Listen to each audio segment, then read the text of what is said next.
From News Channel 15, you're watching News Channel 15 Tonight with Kyle Peach.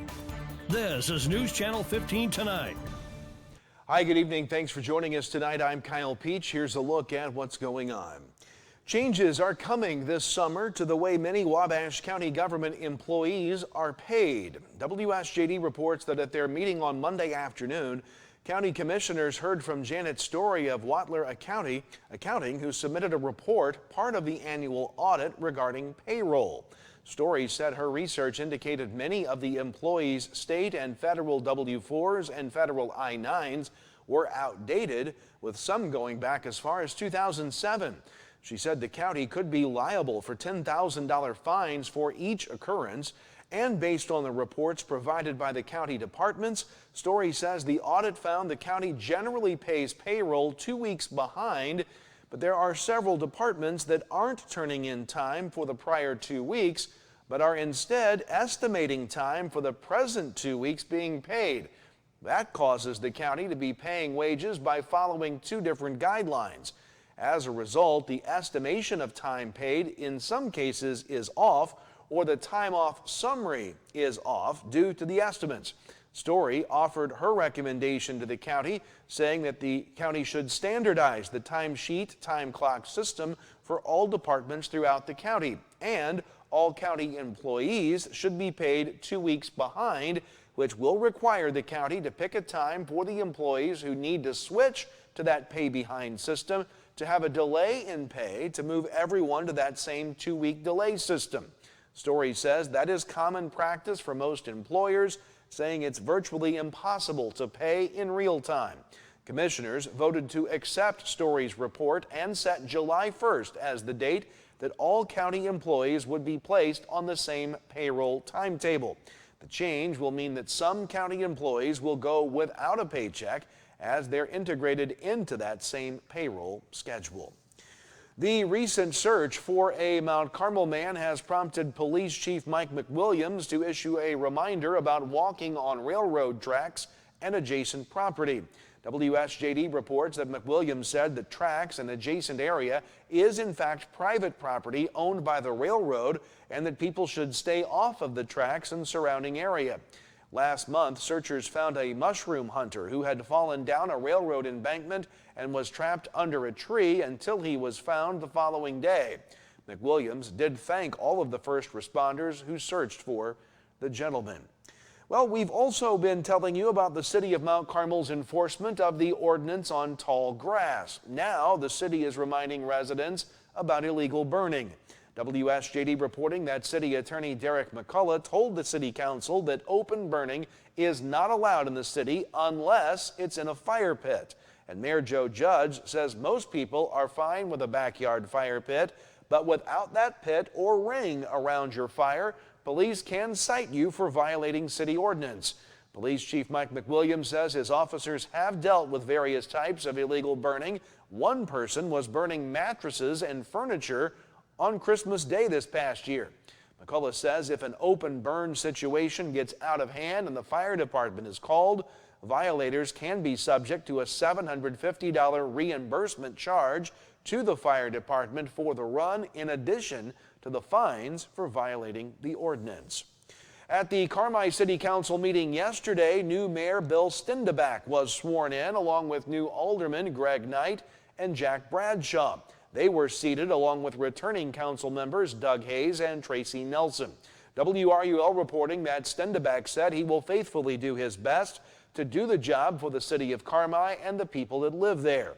The police department roof project was discussed at length as the council ultimately agreed to rebid the project, seeking bids now for both flat roof replacement and building a new pitched roof, as well as for just the materials for building the pitched roof, should the city decide to have city crews do the pitched roof project. Meanwhile, pay requests for Brown and Roberts for the Unsewered Communities Planning Grant, the wastewater treatment plant digester rehab project, and the Shoemaker Street asphalt project were approved, totaling some $102,000. Mayor Stendabak also laid out his choices for committee chairs. Tracy Nelson and Lacey Bradshaw will head up Airports and Buildings Committee. Lacey and Doug Hayes will head up the Finance and Budget Committee. Jeremy Corson and Tracy Nelson on the Fire Department Committee. Greg Knight tapped for the Library Committee chair. Light and Water Administration will be led by Greg Knight, co-chaired by Lacey Bradshaw.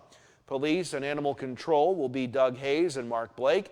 Jack Bradshaw and Mike Knight will chair the Swimming Pool, Cemetery and Parks. Streets and Alleys, along with the city garages, will be headed up by Jeremy Corson and Tracy Nelson. Water and Sewer Department chairs will be Mark Blake and Jack Bradshaw, and the Welding Department Committee chair will be Mark Blake. And finally, the city of Carmi needs more lifeguards in order to open the city pool there. A certification class for guards will be held May 16th through 18th. Anyone 16 or older can apply. The applications to be a guard are available online at cityofcarmi.com/application.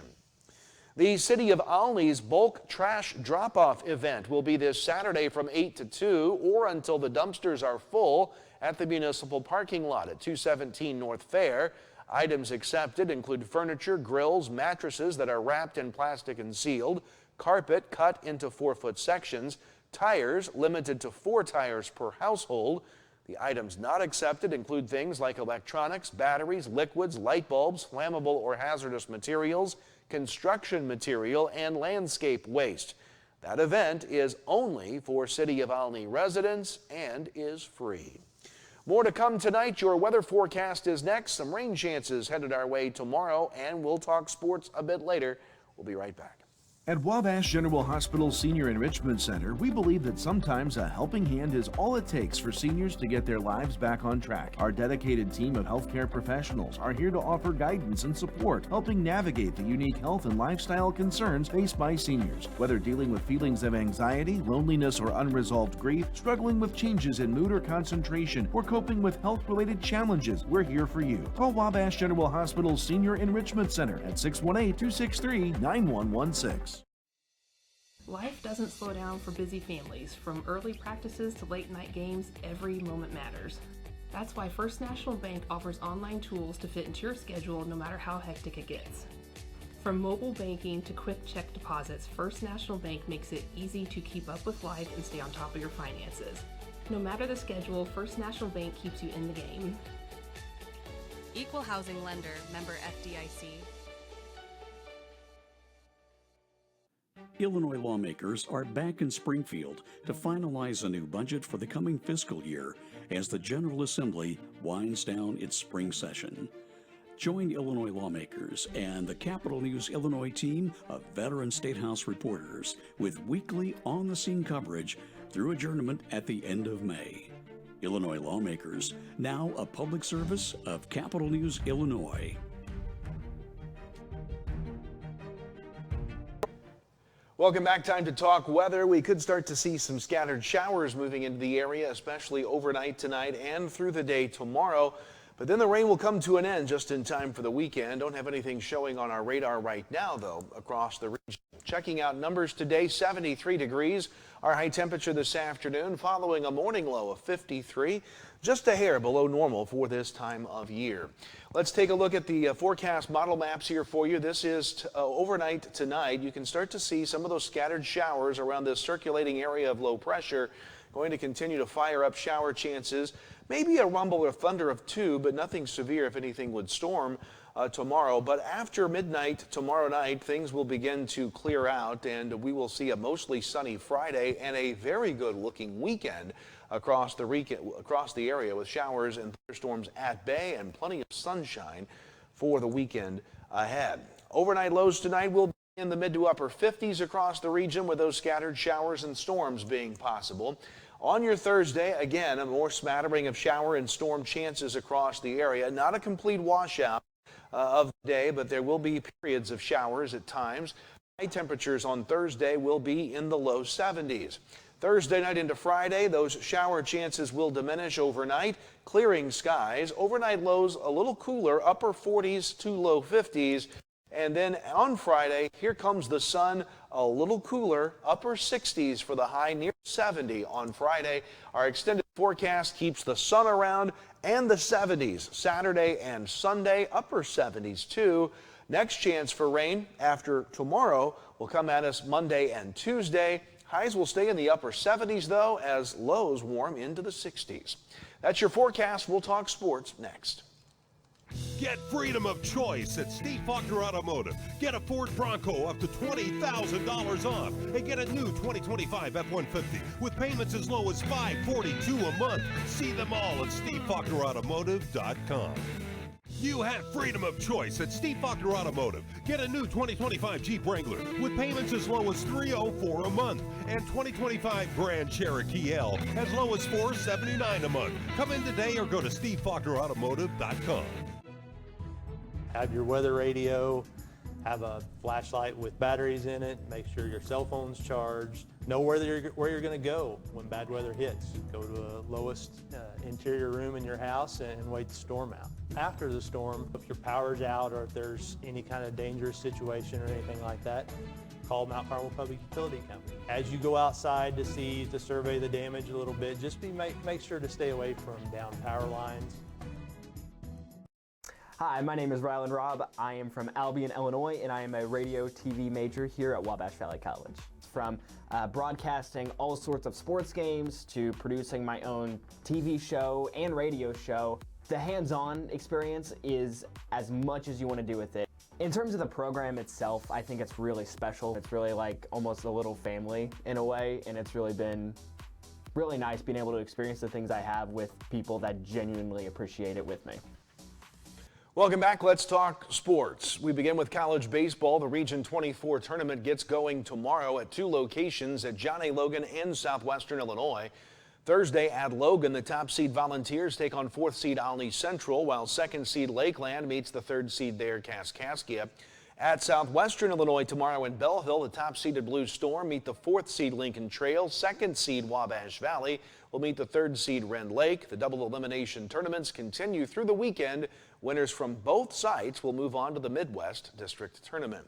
College softball, the Region 24 tournament is underway. Wabash Valley, the 3 seed, swept 6-seeded Frontier 3-0 and 4-3 yesterday, advancing to take on Lakeland in the Final Four Thursday. That's at John A. Logan. Lakeland, the number 2 seed, swept Rend Lake in the opening round 7-6 and 10-2, while top seed John A. Logan swept Kaskaskia 3-0 and 4-3. They'll meet Lincoln Trail, the 4th seed. They beat Spoon River in their 3-game series. On to high school baseball action yesterday in the Black Diamond. Edwards County beat Flora 5-0. Fairfield over El Dorado 10-0. In the Little Illini, Newton beat Lawrenceville 5-3. Paris beat Robinson 8-2. Salem beat Columbia 4-2 in the Cahokia Conference. In the Midland Trail, it was Red Hill over Wayne City 6-2. And in a non-conference game, T-Town beat North Clay City 11-4. High school softball yesterday in non-conference action. North Posey comes from behind to beat Mount Carmel 3-1. Harrisburg beat Fairfield 10-2. Lawrenceville beat Washington, Indiana 10-1, and Newton beat Cumberland 6-0. In the Little Illini, it was Marshall over Olney 8-2. In the Black Diamond, Fairfield picks up the forfeit win from El Dorado, while Flora beat Edwards County 3-2. In the Cahokia, Salem beat Columbia 1-0. In the Greater Egyptian, NCOE beat Pope County 19-6. And in the Midland Trail, Wayne City beat Grayville 15-1. And finally, high school track. Actually, not finally. We got one more to go. High school track at the National Trail Conference meet at Altamont on the girls' side. Effingham St. Anthony first at 151, Altamont second at 76, Cowden Herrick Beecher City third at 58.